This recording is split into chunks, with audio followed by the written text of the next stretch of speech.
आज Doubtnut app download करें। Doubtnut पर अपने सभी गणित, रसायन विज्ञान, भौतिक विज्ञान और जीव विज्ञान के डाउट्स का करो सफाया। बस प्रश्न की फोटो खींचो, एक ही प्रश्न को क्रॉप करो और तुरंत वीडियो सोल्यूशन पाओ। अभी डाउनलोड करें। इस क्वेश्चन में हमें दिया कि जेड अक्ष की दिशा में कार्यरत एक समान चुंबकीय क्षेत्र बी के समांतर एक अनंत लंबे बेलन को रखा गया है। जेड अक्ष से देखने पर बेलन में प्रेरित धारा की दिशा क्या होगी, हमें ये बताना है कि जेड अक्ष पे हमारे पास एक समान चुंबकीय क्षेत्र रखा है, उसी के समांतर एक हमारे पास क्या है, अनंत लंबाई का बेलन जेड अक्ष में रखा हुआ है। अब क्वेश्चन में पूछा जा रहा है कि जेड अक्ष से देखने पर बेलन में प्रेरित धारा की दिशा क्या होगी। हमारे पास विकल्प दिए हैं चार। पहला क्या है, जो प्रेरित धारा की दिशा होगी जेड अक्ष के दक्षिणावर्त, या फिर बी में कह रहा है जेड अक्ष के वामावर्त, या सी में प्रेरित धारा शून्य होगी, या फिर डी जो विकल्प है चुंबकीय क्षेत्र के अनुदिश रखा है। तो पहले इसका हम डायग्राम बना ले तो आपको ज़्यादा समझ में आएगा। तो यहाँ पे हमने क्या किया, एक डायग्राम बना लिया। क्वेश्चन में कहा जा रहा है कि जेड अक्ष की दिशा में कार्यरत एक समान चुंबकीय क्षेत्र है। तो हमारे पास हमने देखा कि एक जेड अक्ष, हमने माना ये हमारा जेड अक्ष है, तो इस दिशा में हमारे पास एक समान चुंबकीय क्षेत्र है जिसकी दिशा हमने दिखाई है। जो हमारा काली लाइन है वो क्या है, चुंबकीय क्षेत्र की दिशा दिखा रही है। हमने माना कि जेड अक्ष क्या है, इस दिशा में है, तो हमने बी को क्या किया, जेड अक्ष में रख दिया, एक समान चुंबकीय क्षेत्र बी है। अब क्वेश्चन में कहा जा रहा है कि एक अनंत लंबे बेलन को जेड अक्ष के समांतर रखा गया है। तो एक हमने अनंत क्या किया, लंबा बेलन रख दिया और उसको क्या किया, जेड अक्ष के समांतर रख दिया। जो इस बेलन की लंबाई है क्या है, जेड अक्ष के हमारे पास समांतर दिख रही है। क्योंकि जो बेलन क्या है हमारा अनंत लंबाई का, इसलिए हमने उसको क्या किया, अनंत लंबाई खींच करके क्या किया, बना दिया यहाँ पे। तो यहाँ से हम देख पा रहे हैं कि जो बेलन है क्या है, हमारा चुंबकीय क्षेत्र के समांतर रखा हुआ। चुंबकीय क्षेत्र किस दिशा में है, हमारा जेड अक्ष में, इसी दिशा में हमारा बेलन की लंबाई क्या है, चुंबकीय क्षेत्र के समांतर रखा हुआ है। अब क्वेश्चन में हमसे पूछा जा रहा है कि जेड अक्ष से देखने पर, मान लीजिए हम यहाँ से देख रहे हैं, ठीक, यहाँ पे कोई आदमी खड़ा है जो जिसकी आंख क्या है यहाँ पे, और जेड अक्ष से ये देख रहा है, क्योंकि ये जेड अक्ष पे ही खड़ा है, इसी अक्ष पे आदमी है। तो यहाँ से कोई आदमी अगर देख रहा है तो हमसे पूछ रहा है कि बेलन में प्रेरित धारा की दिशा क्या होगी। बेलन में प्रेरित धारा की दिशा हमें बतानी है। हमें पता है कि जो प्रेरित धारा होती है वो कब आती है, फ्लक्स परिवर्तन की वजह से। जो प्रेरित विद्युत वाहक बल उत्पन्न होता है किसी भी लूप में क्या होता है, -d∅dt। तो किसके कारण उत्पन्न होता है, जब फ्लक्स परिवर्तन होता है। अगर प्रेरित धारा उत्पन्न होगी तो प्रेरित विद्युत वाहक बल जो उत्पन्न होगा तभी हमारी प्रेरित धारा उत्पन्न होगी। किसके कारण उत्पन्न होती है, फ्लक्स परिवर्तन के कारण। अब फ्लक्स हमें पता है क्या होता है, फाई बराबर होता है बी डॉट ए। इसको अगर लिखे हम, इसका क्या लिखेंगे, इसको हम लिख सकते हैं फाई बराबर बी ए कॉस थीटा। अब यहाँ से हम समझेंगे कि बी क्या होता है, चुंबकीय क्षेत्र होता है, ए क्या होता है, हमारा क्षेत्रफल होता है, कॉस थीटा क्या होता है, हमारा चुंबकीय क्षेत्र और क्षेत्रफल के बीच का कोण होता है। अब क्षेत्रफल क्या होता है, अगर कोई भी लूप इस तरह से रखा होगा, अगर हम आपसे पूछें कि इस तरह से हमारे पास कोई एक लूप रखा है, ठीक, इसका आप क्षेत्रफल बताइए, तो आप क्षेत्रफल क्या कहेंगे, क्षेत्रफल की दिशा इस लूप के लंबवत बाहर की तरफ होगा या अंदर की तरफ होगा। तो ये लूप हमारा मान लेते हैं एक्स अक्ष में रखा था, तो जो इसका क्षेत्रफल होगा उसकी दिशा या तो वाई अक्ष में होगा या तो फिर ऋणात्मक वाई अक्ष में होगा।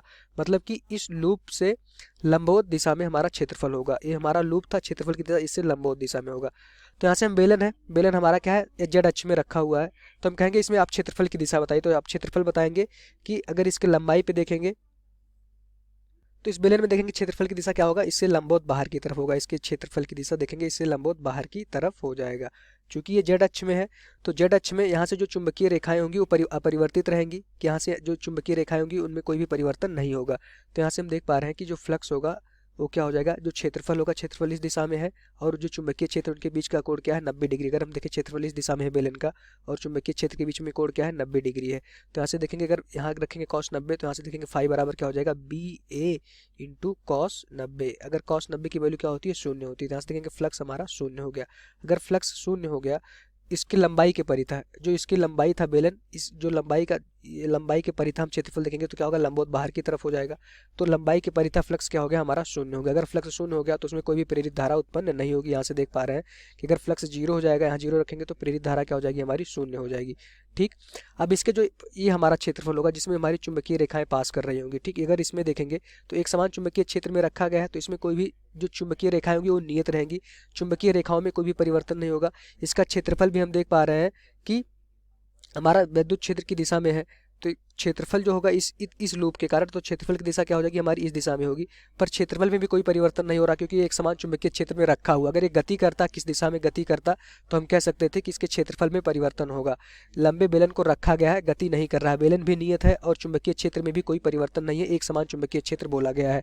तो यहाँ से देखेंगे कि जो इसका जो हमारा पृष्ठीय क्षेत्रफल होगा इस बेलन का, उस पर भी हमारे पास क्या होगा, कोई भी फ्लक्स नहीं होगा। चूंकि यहाँ से देखेंगे क्षेत्रफल में भी कोई परिवर्तन नहीं हो रहा है और चुंबकीय क्षेत्र में भी कोई परिवर्तन परिवर्तन नहीं हो रहा। तो यहाँ से देखेंगे फ्लक्स में भी कोई परिवर्तन नहीं होगा। कॉस थीटा देखेंगे चुंबकीय क्षेत्र और क्षेत्रफल के बीच का कोण अभी क्या है 0 डिग्री है, तो यहाँ cos 0 1 हो जाएगा। तो फ्लक्स की वैल्यू आ जाएगी यहाँ से हमारा फाई बराबर बी डॉट, ये हमारा क्या है नियत है। अगर ये नियत है, इसमें कोई परिवर्तन नहीं होगा, तो प्रेरित धारा क्या हो जाएगी हमारी शून्य हो जाएगी। यहाँ से देखेंगे जो हमारा प्रेरित धारा होती है फ्लक्स परिवर्तन के बराबर होती है। अगर फ्लक्स ही परिवर्तन नहीं होगा, नियत होगा, तो यहाँ से देखेंगे हमारा क्या हो जाएगा प्रेरित धारा आई की वैल्यू क्या हो जाएगी शून्य हो जाएगी। अगर इस बेलन में कोई प्रेरित धारा नहीं होगी तो इसकी दिशा हम नहीं बता सकते। तो यहाँ से हम देख पा रहे हैं कि अगर हमारा बेलन है उसके लंबाई के परितः हमने देखा, लंबाई इस लंबाई के परितः देखा, उसका क्षेत्रफल निकालेंगे तो क्या होगा चुंबकीय क्षेत्र के लंबवत होगा, उसकी वजह से उसमें कोई भी फ्लक्स नहीं उत्पन्न हो पाएगा।